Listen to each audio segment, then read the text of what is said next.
the American church does more to identify with culture than to change it. I think today so many churches are afraid to offend the culture that it paralyzes them in their work. I think so many churches today have come to the belief that we need to entertain our audience or we won't have an audience. How can we entertain them? Well, we can go to culture and look at how they entertain people, and we can adopt that into the church, and that will help us. I think some churches believe that they need to water down the gospel to have any chance to get anybody from the culture to come into their gatherings.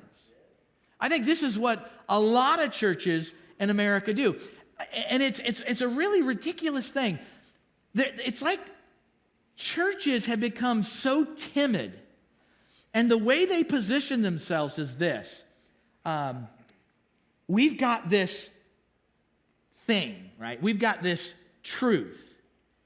And instead of being bold about it and going, wait a minute, we have the truth, and there's power in our gospel, and nothing can stop us, and let's take it to the culture. Churches are like timid, and they're like, we've got this truth, and it's so delicate, and we got to play this just right because we really want to belong to the culture.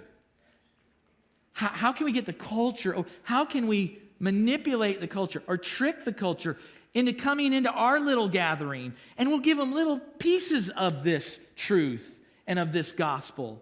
But when you're so motivated to connect and be accepted by society that you then begin to kind of stuff down your truth to get them to come in and, will you grace us, and will you please, we'll beg you, we'll do anything for you to come in.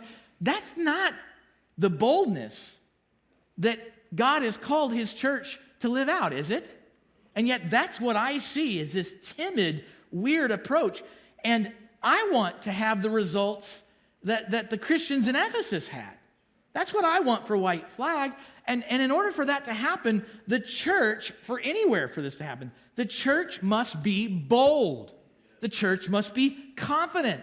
The church must preach that Jesus is the only way. If you do not preach that message, you have no power. You can't be bold. You can pretend to be bold, but you got to have your boldness based on the power of the gospel, which means you've got to preach the gospel.